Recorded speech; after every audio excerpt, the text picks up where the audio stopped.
आगे मैं एक और बात कहना चाहता हूं कि पहली बार 30 साल के बाद 27 जुलाई को शियाओं का मुहर्रम का जुलूस भी शांतिपूर्ण ढंग से और पूरे अकीदत के साथ चला। महोदय, मैं एक बात याद दिलाना चाहता हूं, मैं लखनऊ का रहने वाला हूं। वहां भी मैंने बचपन में हिंदू मुस्लिम कॉन्फ्लिक्ट नहीं सुना था, शिया सुन्नी कॉन्फ्लिक्ट सुने थे। इनकी सरकार के समय में शियाओं का जुलूस, मदे साहबा का जुलूस रोक दिया गया था। 22 साल तक रुका रहा। जब हमारी सरकार आई उसके बाद वहां पर शियाओं का मदे साहबा का जुलूस निकलने की स्थिति आई। मैं पूछना चाहता हूं, भाई हिंदू मुस्लिम के लिए हमारे ऊपर आरोप लगाते हो, ये शिया सुन्नी के बीच में जो होता था वो भी शांतिपूर्वक हमारे दौर में हुआ, कश्मीर हो या देश का कोई और हिस्सा हो। यह दर्शाता है कि हमारी सरकार सभी समुदायों को समान रूप से उन्नति का अवसर देती है। और 30 साल के बाद सिनेमा हॉल खुले। अब मैं एक बात और कहना चाहूंगा, बहुत बताया जाता है कि जम्मू कश्मीर सूफी का बहुत बड़ा सेंटर था। मैं पूछना चाहता हूं कि विगत 30 वर्षों से सूफीज्म के 4 बड़े सिलसिले हैं, नक्शबंदी, सोहरावर्दी, चिश्ती और कादरी। एक का भी कोई मरकज बचा हो तो बता दीजिए। बहुत से लोग विवादित ढांचा गिरने की बात करते हैं, मगर इस हिंदुस्तान में कश्मीर में एक चरारे शरीफ की मजार थी जो सैकड़ों साल पुरानी थी, उसे जला के ध्वस्त कर दिया गया और जलाने वाला कश्मीर भाग गया। उसके बारे में कोई नहीं बोलता। सेकुलरिज्म का सूरमा उत्तर से दक्षिण तक चुप बने रहते हैं। हमारे दिल में उसके लिए भी दर्द है। और मैं ये भी याद दिलाना चाहता हूं कि मुस्लिम समाज के लिए सबसे मुकद्दस मस्जिद हजरत बल पे नवंबर 1993 में आतंकवादियों ने कब्जा कर लिया था। ये वो भी दौर था, मगर इसके बावजूद किसी को उस दौर में खराबी नजर नहीं आती थी। आज जब सब कुछ शांतिपूर्ण और सही ढंग से चल रहा है तब यह समस्याएं नजर आती हैं। सेंट्रल गवर्नमेंट ने बहुत सारे इंफ्रास्ट्रक्चर प्रोजेक्ट्स अप्रूव किए हैं, सेंट्रल यूनिवर्सिटीज बनाई हैं, लद्दाख में सेंटर फॉर बुद्धिस्ट स्टडीज भी बनाया गया है और इसके अलावा IITs, IIMs और 2 एम्स बनाए गए हैं। प्रधानमंत्री ग्राम सड़क योजना में पहले 158 किलोमीटर की सड़कें बनती थी, अब 8068 किलोमीटर की सड़कें बनी हुई हैं।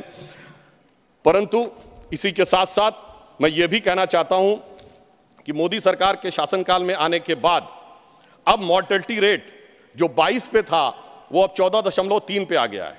पहले केवल 47 जन औषधि केंद्र थे 2019 से पहले, अब 227 हो गए हैं। और सबसे बड़ी बात यह है कि आज दुनिया का सबसे ऊंचा पुल जो 1315 मीटर का है वो आज चिनाब नदी के तट के ऊपर बना हुआ है। यह दर्शाता है कि कश्मीर किस नई ऊंचाई की तरफ जा रहा है। महोदय, मैं याद दिलाना चाहता हूं, हमारे बचपन में जिस जमाने में कश्मीर में आतंकवाद फैला था तो हम लोग कहते थे झेलम नदी का प्राचीन वैदिक नाम है वितस्ता और चिनाब का है अक्सिनी। तो हम कहते थे बो दिए विष बीज किसने, अब वितस्ता ने पुकारा, क्यों झुलसता जा रहा कश्मीर नंदन वन हमारा। आज मोदी जी की सरकार आने के बाद हम कह सकते हैं, पर आज दुनिया का सबसे ऊंचा पुल अक्सिनी पर हमारा जो उभरता जा रहा, जो निखरता जा रहा कश्मीर नंदन वन हमारा। अब मैं एक और भी बात यह कहना चाहता हूं कि 21 हाइड्रो पावर प्रोजेक्ट्स भी चल रहे हैं। G20 जिस शानदार तरीके से हुआ वो हम सब ने देखा। परंतु यहां मैं एक बात कहना चाहूंगा कि यह विषय इतना आसान नहीं था जितना समझा जाता है। जिस समय आतंकवाद शुरू हुआ था, जस्टिस नीलकंठ गंजू की हत्या उस समय हुई जब श्री राजीव गांधी जी के नेतृत्व में भारत के इतिहास की सबसे मजबूत सरकार थी। वो तो लोगों को याद होगा, मुझे याद है मान्यवर, बचपन में बहुत से लोगों को नहीं याद होगा। वर्ल्ड कप 1983 का जीतने के बाद इंडिया का पहला वनडे इंटरनेशनल कहां हुआ था? 13 अक्टूबर 1983 को श्रीनगर में, भारत और वेस्ट इंडीज के बीच में। और वहां पर भारतीय टीम के खिलाफ नारे, चलिए वो तो अलग है, पाकिस्तान जिंदाबाद के नारे, भारतीय टीम के लोगों के ऊपर चीजें फेंकी गई, पिच खोद दी गई। उस समय तो सर्वकालीन शक्तिशाली प्रधानमंत्री जिन्हें विपक्ष मानता है श्रीमती इंदिरा गांधी जी का शासन था। परंतु उसके बाद ऐसा दौर भी आया कि वो सब लोग आरोप से छूट गए। कल माननीय गृह मंत्री जी ने जब लोकसभा में कहा था, कुछ गलतियों के बारे में कहा था, तो वहां पर नेता प्रतिपक्ष ने कहा था कि साहब गलतियां अगर हैं तो इस बारे में चर्चा कर ली जाए। तो मैं सिर्फ ये बताना चाहता हूं कि अगर गलतियों की बात होगी तो बहुत सी ऐसी गलतियां हैं जिन्हें विशेष रूप से ध्यान रखने की आज आवश्यकता है। मैं सिर्फ 1-2-3 तथ्य लोगों के सामने रखना चाहता हूं। जब स्वतंत्रता के उपरांत रियासतों के विलय का महकमा सरदार पटेल के पास था तो केवल कश्मीर नेहरू जी ने अपने पास क्यों रखा था? नंबर 2, 1946 में महाराजा हरि सिंह जी के विरुद्ध विद्रोह के आरोप में जब शेख अब्दुल्ला जेल में बंद थे तो पंडित नेहरू स्वयं उनको छुड़ाने के लिए कश्मीर गए और वो भी गिरफ्तार हो गए। यह बात मौलाना आजाद ने अपनी किताब इंडिया विंस फ्रीडम में लिखी है कि इससे तत्कालीन कांग्रेस नेता बुरी तरीके से हतप्रभ हो गए। और इस परिस्थिति में जिस समय पाकिस्तान ने आक्रमण किया उसे कबायली आक्रमण क्यों कहा गया, सेना का आक्रमण क्यों नहीं कहा गया। और इसके अतिरिक्त मैं यह भी कहना चाहूंगा कि जिस समय यह कश्मीर का संघर्ष हुआ, एक फैक्ट रखना चाहता हूं, उस समय तो माउंटबेटन 30 जून 1948 तक वाइसरॉय थे। भारत की सेना अध्यक्ष जनवरी 1949 तक जनरल रॉय बूचर था और पाकिस्तान की सेना का अध्यक्ष जनवरी 1951 तक अंग्रेज था। तो भाई यूनाइटेड नेशंस में जाने की क्या आवश्यकता थी।